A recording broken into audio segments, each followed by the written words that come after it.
여러분, 나오미가 룻과 함께 베들레헴으로 돌아왔습니다. 남편 엘리멜렉과 두 아들과 함께 풍족하게 나갔지만 비어서 돌아왔습니다. 모압으로 갈 때는 기쁨과 즐거움을 기대했던 인생인데 다시 올 때는 고통과 쓰라림만 남은 과부로 돌아왔습니다. 과부가 된 나오미의 옆에 한 사람이 있는데 그 사람은 누구냐면 이방 여인, 모압 여인 과부 며느리 룻이 있을 뿐입니다. 나오미는 다 망했다 생각한 자리에서도 베들레헴으로 돌아왔습니다. 여러분, 왜 베들레헴으로 돌아왔을까요? 우리가 앞서 1장에서 보았지만 1장에는 이렇게 기록되어 있습니다. 그 여인이 모압 지방에서 여호와께서 자기 백성을 돌보시사 그들에게 양식을 주셨다 함을 듣고, 하나님께서 베들레헴에 양식을 다시 주신다는 소식을 들었기 때문에 돌아왔습니다. 전능자를 떠나서 내 힘으로 세상을 살아보려고 했는데 고난과 역경을 겪고 결국은 다시 주님 앞으로 돌아온 것입니다. 주님이 돌보지 않으시면 안 되는 인생임을 인정했기 때문에 돌아온 것입니다. 여러분, 그렇다면 돌아온 신자의 삶에는 무엇이 펼쳐질까요? 이제는 꽃길만 걷는 걸까요? 그런 질문을 하고 성경을 보면 여러분, 그렇지가 않습니다.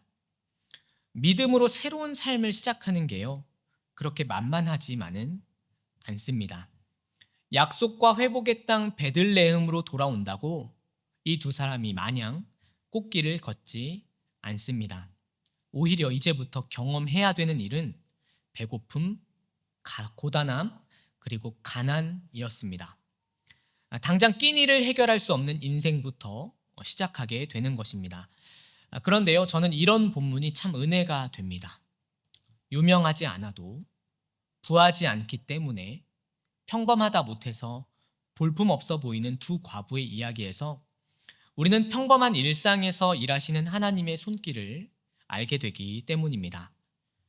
우리는 어쩌면 신자로 살아가는 평범한 인생들의 전형이라고 할 수 있는 그 나오미와 룻의 인생을 살펴보면서 오늘 본문을 통해 믿음으로 산다는 것은 무엇인가 한번 세 가지 교훈으로 생각해 보려고 합니다. 첫 번째로, 우연으로 보이는 모든 순간을 내게 주신 때로 볼 수 있는 복된 믿음을 구하십시오. 저는 룻 그리고 나오미가 살아낸 인생에 참 감사함을 느끼는데요.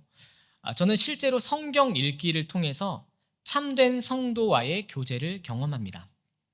성령 안에서 룻과 나오미의 인생을 만나고 그들과 동일한 신자의 반열로 사는 제 인생을 이들로 인해서 이해하고 해석하고 믿음으로 제 삶을 받아들이는 거죠. 룻과 나오미는 어떤 사람들의 전형이냐면 앞서 말했지만 사도 바울이 특별히 말하는 부르심을 받은 사람들의 전형입니다.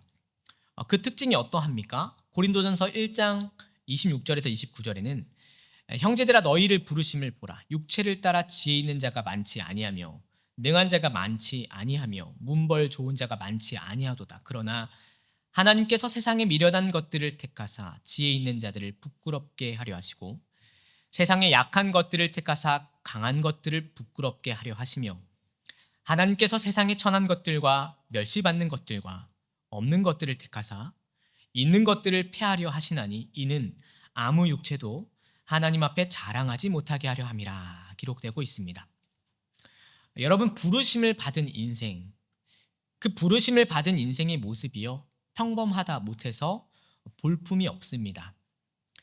우리가 오늘 보았듯이 고린도전서에 따르면 룻과 나오미야말로 세상에서 미련하다 보이는 인생, 약한 인생, 천하고 멸시받고 없는 것들이라고 할 수 있는 초라한 생애라고 할 수 있겠습니다.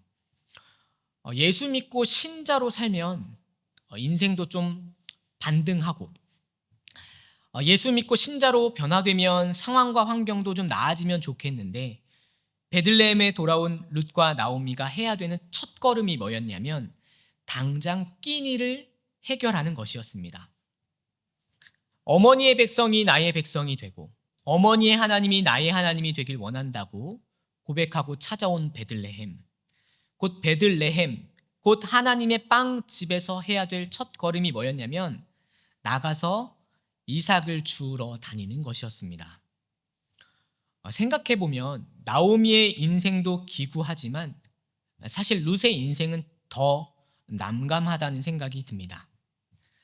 돌이켜 생각해보면 나오미야 자기 스스로 베들레헴을 떠났기에 전능자 하나님께 괴로움을 받았다고 그분께 징벌을 받은 인생이라고 해석하고 고백할 수라도 있겠지만 룻 편에서는 이런 인생을 겪어야 할 하등의 이유가 나타나지 않습니다.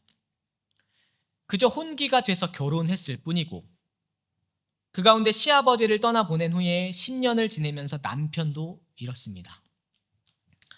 아무것도 남은 것이 없는 시어머니 과부를 떠날 수가 없어서 끝까지 따라왔을 뿐이죠. 그저 하나님의 백성이 되길 원했고 그 하나님이 나의 하나님이 되길 바라서 온 곳이 베들레헴인 것입니다. 그런데 오늘 룻이 해야 될 첫 걸음은 뭐였냐면 끼니를 위해서 이삭을 주우러 나가는 일이었습니다. 생각해보면 룻이 경험한 인생의 사건들은 사실 인생에서 모두 결정적으로 중요한 순간이라고 할 수 있겠습니다.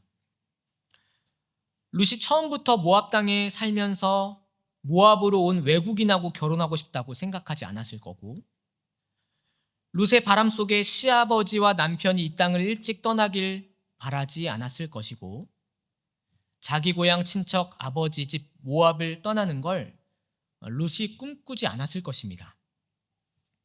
어느 누가 과부 시어머니 나오미를 따라가서 거기서 매일 끼니를 해결하기 위해 이삭을 주우러 가고 싶겠습니까?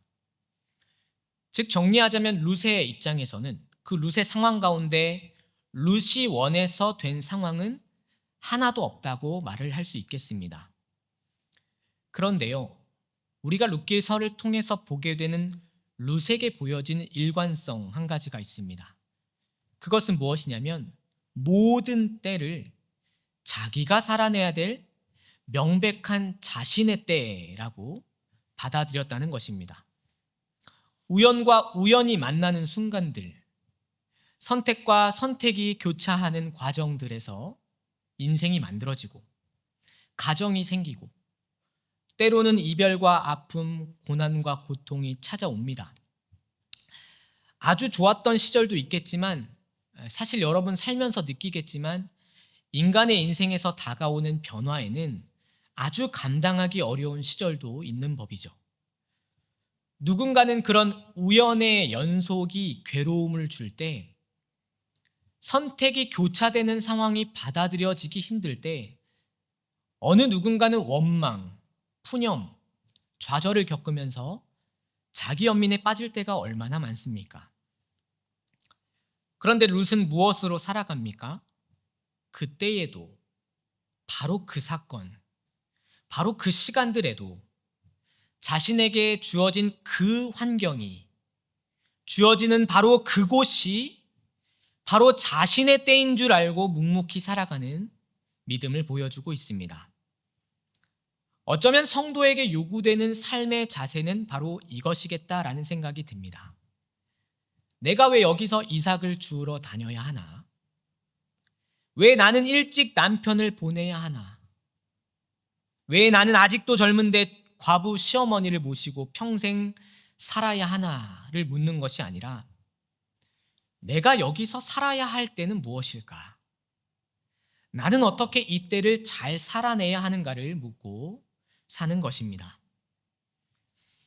하나님께서 우리에게 주신 모든 상황은 우리의 믿음의 분량에 따라 우리의 믿음의 분량으로 꼭 필요한 때로 주셨음을 받아들이고 세상이 미련하다 말해도 약해 보이고 천해 보인다고 떠들어도 여념치 않고 묵묵히 자신의 때를 살아내는 것입니다. 그 모든 우연들을 나의 때로 살아내는 그 믿음, 내 통제를 넘어서서 갑자기 놓여진 상황과 사건을 내 것으로 받아들이는 믿음. 그게 바로 우연의 연속으로 보이는 우리 일상을 살아내는 첫 번째 복된 믿음의 능력인 줄 믿습니다. 여러분, 왜 이것이 복된 일입니까? 모든 우연을 필연으로 만드시는 하나님이 계시기 때문입니다. 1절 그리고 3절과 4절입니다. 나오미의 남편 엘리멜렉의 친족으로 유력한 자가 있으니 그의 이름은 보아스더라. 룻이 가서 베는 자를 따라 밭에서 이삭을 줍는데 우연히 엘리멜렉의 친족 보아스에게 속한 밭에 이르렀더라. 마침 보아스가 베들레헴에서 와서,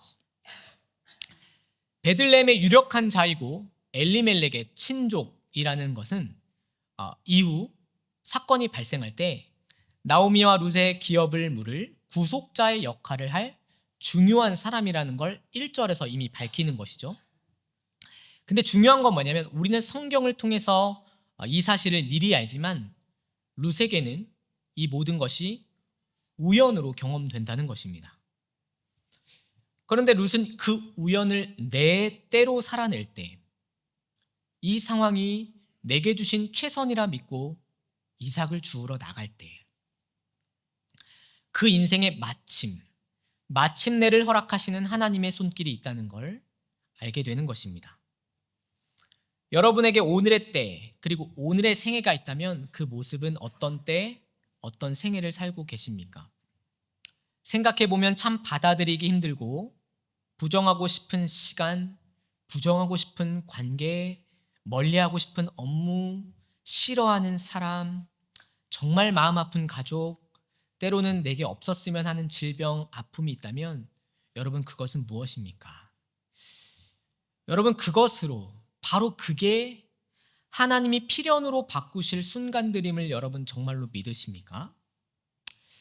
한때 한때가 룻처럼 고단하고 고통스럽고 우연처럼 보인다 하더라도 여러분, 나의 때인 줄 알고 믿음으로 받아들이고 믿음으로 한번 살아보시기 바랍니다. 우연을 필연으로 바꾸시는 하나님의 손길을 여러분이 여러분의 인생 가운데 머무는 기적을 경험할 때, 그 모든 때를 하나님의 이야기로 바꾸시는 그분의 역사가 있을 줄 믿습니다. 그 믿음으로 여러분의 때를 잘 받아들이시는 저와 여러분이 되시기를 첫 번째로 바랍니다.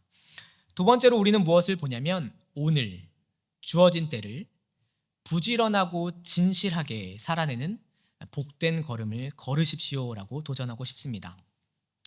오늘 본문에는 룻이 보여주는 한마디 한마디의 말들이 있는데요. 여러분, 그 룻의 말들 하나하나가 얼마나 지혜롭고 현숙하고 그릇이 크고 성실하고 진실한지를 여러분 대번에 알 수가 있습니다. 먼저 끼니를 걱정해야 되는 나오미에게 룻은 이렇게 말을 하고 있습니다. 2절 말씀, 원하건대 내가 밭으로 가서 내가 누구에게 은혜를 입으면 그를 따라서 이삭을 줍겠나이다.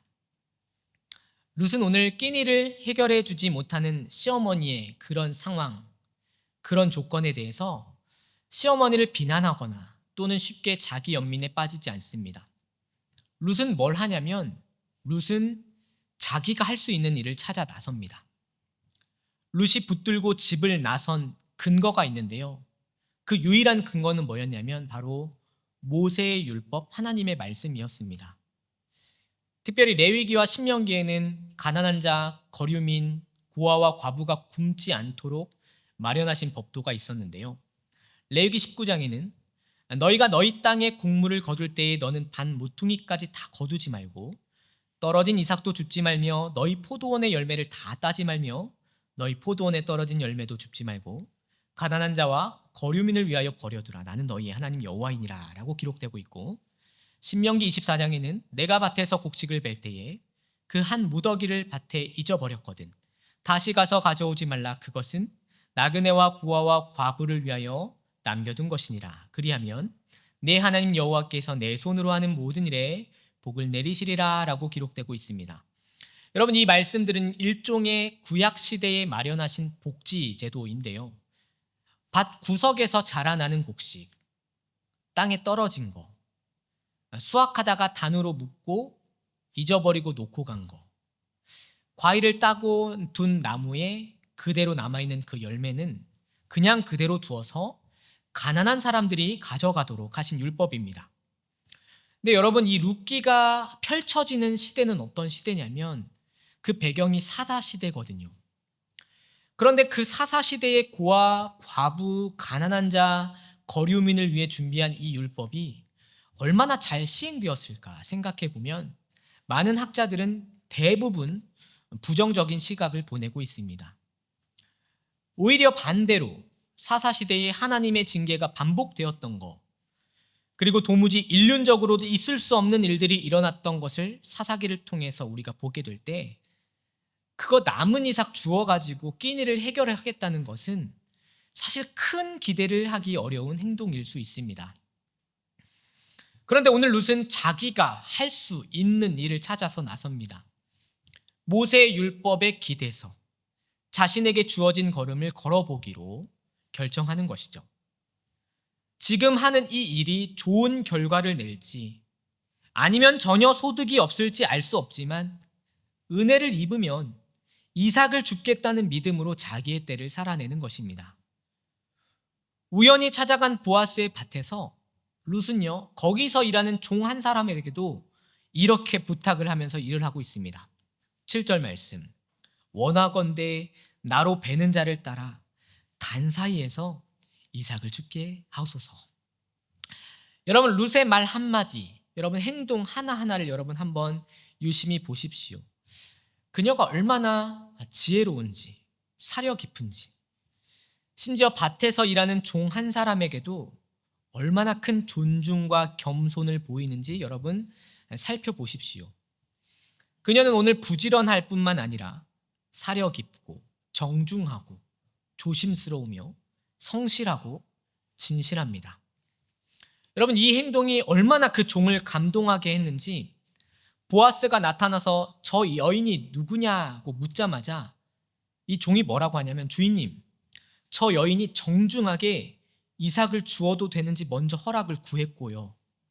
주인님, 아침부터 얼마나 성실하게 일을 하는지 모른다고 잠시 쉰 것 외에는 한 번도 쉬지 않고 일하고 있습니다 라고 나서서 누가 시키지도 않았는데 이 종이 룻을 대변해 줍니다. 우리는 우연으로 보이는 모든 일상에서 우리는 필연으로 이끄시는 하나님의 계획과 약속을 믿고 있습니다. 우리는 이 믿음을 무슨 믿음이라고 하냐면 하나님의 섭리를 믿는 신앙이라고 고백을 하잖아요. 그런데요, 여러분, 섭리를 믿는 참된 신앙은 반드시 무엇을 보여주냐면 일상에서 주어지는 모든 일, 모든 사람에 대하여 부지런함, 진실함, 성실함, 정중함을 동반합니다. 왜 그렇습니까? 내가 살아내는 이때가 하나님의 이야기이기 때문입니다. 나를 향해 주신 기회가 바로 하나님의 역사의 일부이기 때문입니다. 오늘 룻에게는 일상에서 만나는 모든 사건들이 그냥 무심히 흘려보낼 수 없는 룻에게만 주어진 은혜의 기회라는 걸 잘 알고 있었습니다. 한 사람을 만나도 꾹꾹 눌러 담아 만나고 한 인생을 보게 되면 같이 웃기도 하고 같이 울어주기도 하는 일을 룻은 성실하게 감당합니다. 내 손안에서 빠져나갈 만큼 작아 보이는 이삭 한 줌이지만 아침부터 해가 질 때까지 성실하게, 진실하게 자신에게 주어진 때를 진중하게 살아내는 것이죠. 여러분, 이 여인이 보여주고 있는 그 복된 걸음을 보십시오. 시어머니를 안심시키는 말 한마디, 아침부터 나서는 부지런한 한 걸음, 한 사람을 만나더라도 정중하게 인사하고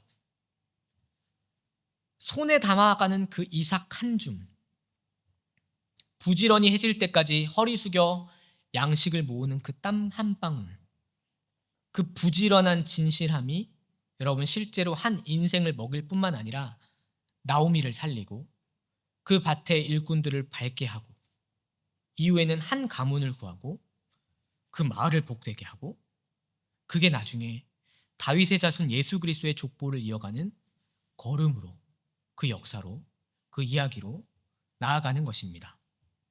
섭리란 무엇이냐면 한 걸음, 한 방울의 땀, 한 만남, 겸손한 한 인사, 진실한 대화를 통해서 섭리가 이루어지는 것입니다. 주님은 바로 이런 하나하나를 작은 일이라 하시지만 그 작은 일이야말로 충성을 구성하는 유일한 재료라고 말씀해 주십니다.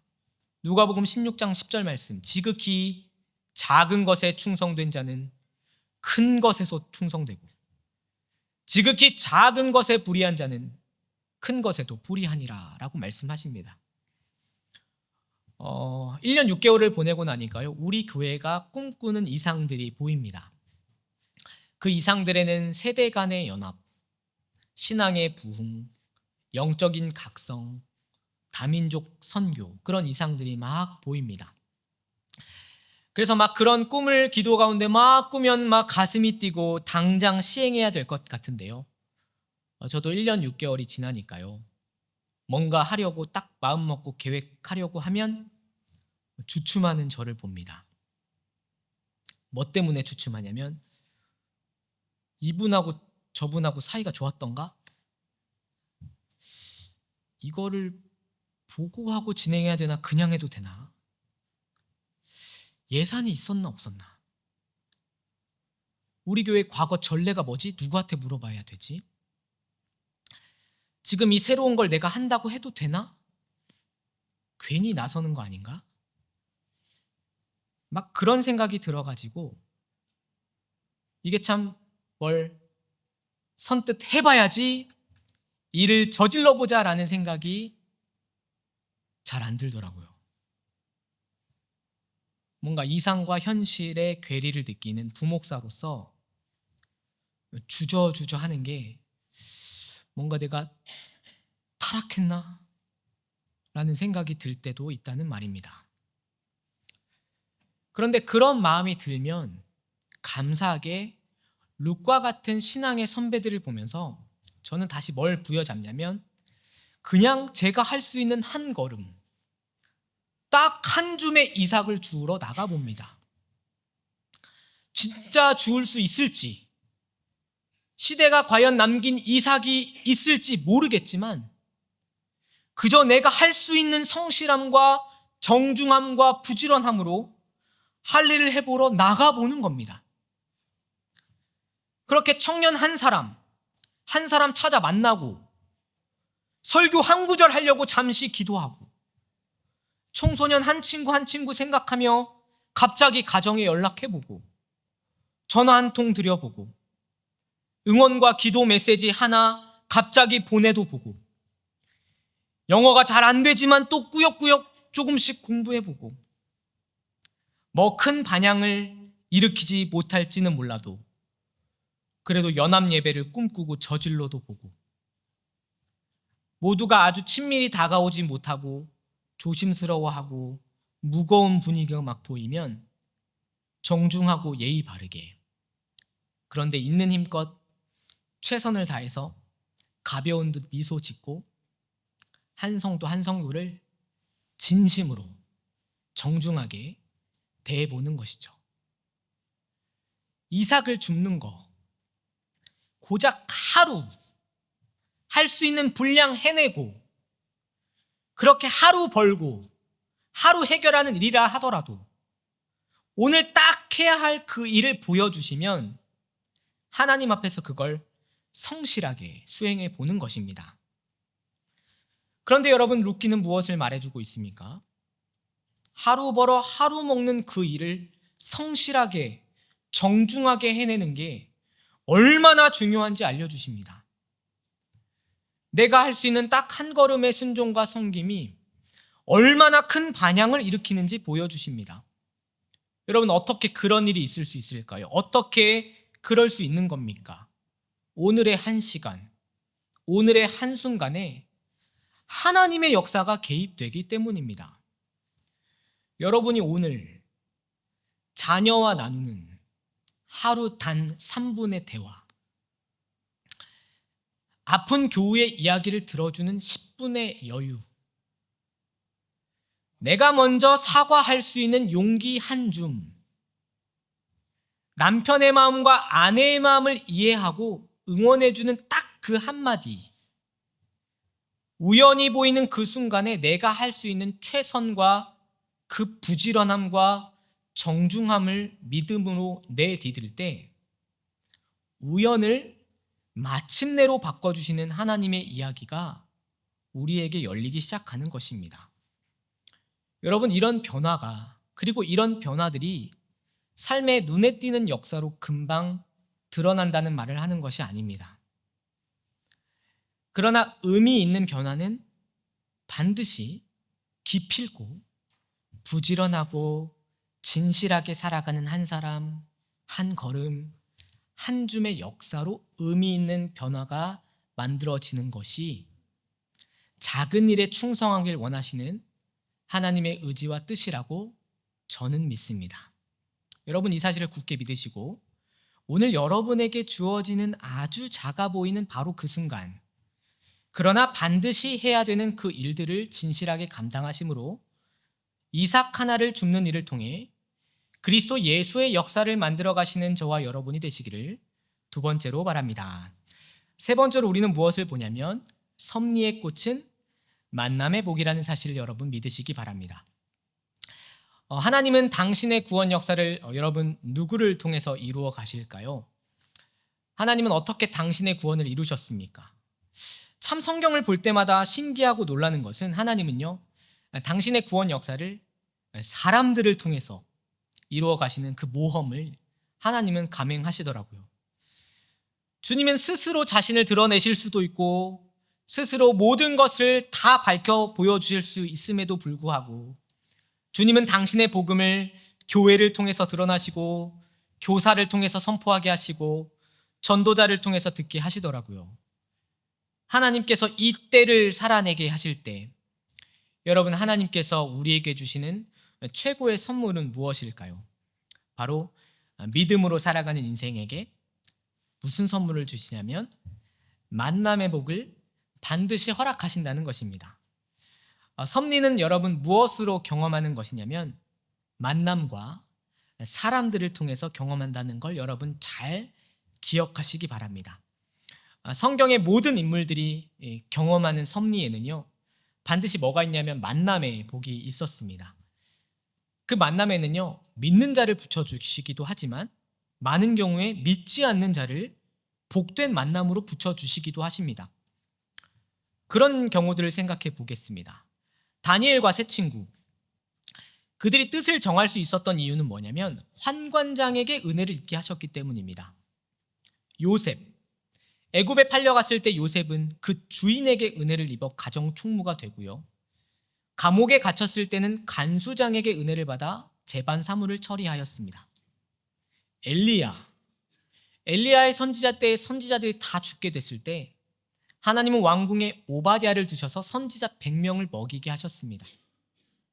예레미야, 하나님은 예레미야에게 그의 말씀을 기록하도록 바룩을 붙여주셨습니다.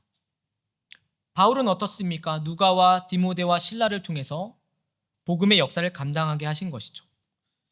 예상치 못했지만 우연으로 둘러싸인 모든 순간들 속에서 하나님의 백성이 경험하는 섭리의 꽃은 만남의 복이었구나라는 사실을 수많은 성경이 증언하고 있는 것입니다. 오늘 룻에게는 섭리의 꽃으로 보아스를 만나게 하시는 하나님의 손길이 드러납니다.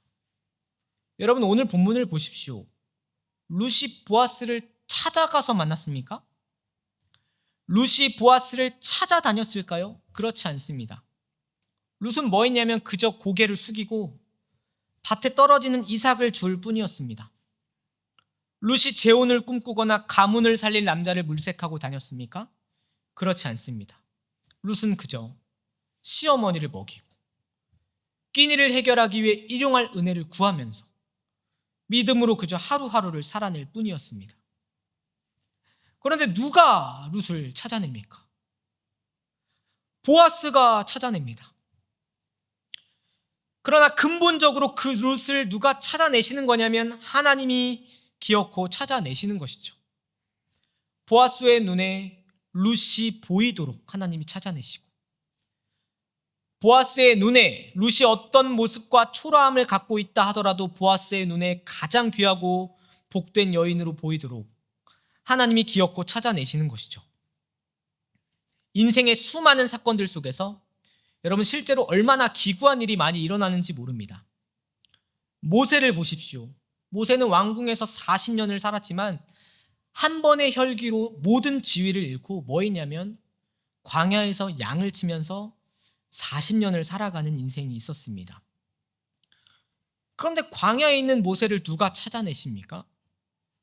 하나님이 그에게 찾아가셔서 일으키시는 것이죠. 다윗은 어떻습니까? 다윗은 아버지도 형들도 외면한 목동이었습니다. 그런 소년은요, 그저 하루하루 양치고 그 양들 지키려고 늑대와 곰과 싸우고 자기 할 일을 부지런히 하면서 묵묵히 살아냅니다. 그 부지런함, 그 성실함, 그 하나님을 노래하는 믿음, 그것을 누가 찾아내십니까? 사무엘을 통해서 하나님이 찾아내십니다. 하나님은요, 여러분 진짜 믿으셔야 되는데, 믿음으로 살아가는 신자의 성실과 진실을 하나님은 외면하지 않으시고 찾아내십니다. 그리고 반드시 꼭 필요한 사람을 그에게 붙여주십니다. 섭리는 반드시 만남의 복을 가져오게 되어 있는 것이죠. 여러분 인생을 돌아보십시오. 이미 그 증거로 가득 차 있지 않습니까? 제 인생도 이미 수많은 만남의 복으로 책을 쓸 수 있을 만큼 저는 그 기적을 여러분을 통해서도 경험하고 있습니다. 사랑하는 성도 여러분, 우리가 우리 삶, 자녀, 교회, 그리고 앞으로 경험할 수많은 사건과 역사 앞에서 우리가 기도 제목으로 삼아야 할 것은 무엇이 있을까요? 부지런히 하루하루를 살아가는 동안 하나님께서 주목하시는 인생이 되어서 하나님이 이끌어 가실 만남의 복을 허락해 달라고 그렇게 기도해야 됩니다. 사람들 앞에서 드러나려고 애쓰지 않아도 주님 앞에서 성실히 살면 광야에 있어도 주님은 찾아내시고 감옥에 있어도 주님은 사용하시는 것입니다. 바로 만남을 통해서 묵묵히 살아가는 신자들의 한 걸음 한 걸음을 정확한 때에 정확한 방법으로 섭리해 가시는 것이 하나님이 평범한 일상에 빚어주시는 기적의 손길인 줄 믿습니다. 오늘 여러분에게 주어진 만남들은 무엇입니까? 여러분 어떤 만남들이 있으세요? 좋은 만남, 정말 지겨운 만남, 왼수 같은 만남, 너무 감사한 만남.